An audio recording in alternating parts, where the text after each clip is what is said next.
Now, what is this production boundary that I said the intermediate good remains in the production boundary?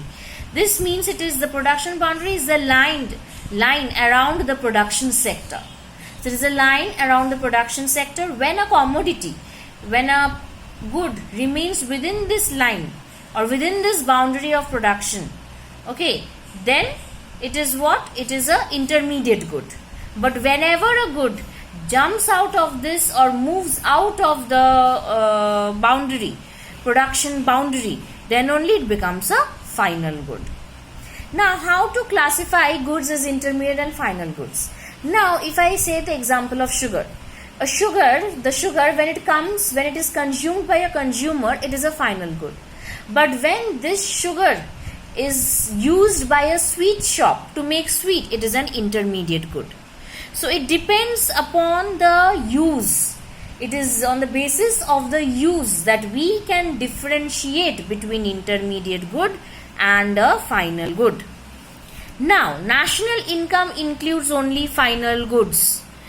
Okay, intermediate goods are not included in the national income because, as I said earlier in the above, that the value of intermediate good is merged with the final good. That is, whenever we are producing a car, already the value of tires, steering wheel, seats, everything is included in the final good. So that is why when we calculate national income, the value of the intermediate good is not included in the national income, because as the value is already included in the final good. Now, if we still include the value of intermediate goods, in the calculation of national income, then it will lead to double counting. So intermediate goods are moreover, it should also be remembered that if the intermediate goods are not used up in the same year, actually intermediate goods are used up in the same year, but if the intermediate goods are not used up in the same year, then if it remains for more than 1 year, then it will be considered as a final good.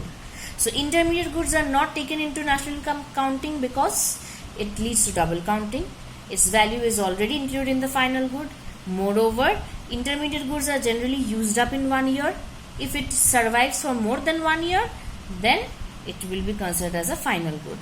Thus, these differences are very much important. You have got final goods and intermediate goods difference. You have got factored income and transferred income difference. Okay, so these differences are very, very important. Okay,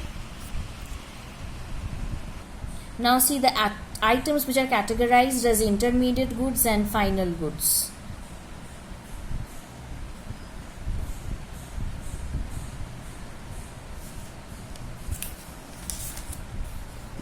See,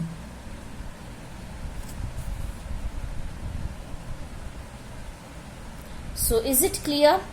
Now from the next day we will move to the consumption and capital goods, depreciation and NFIA. Okay, thank you.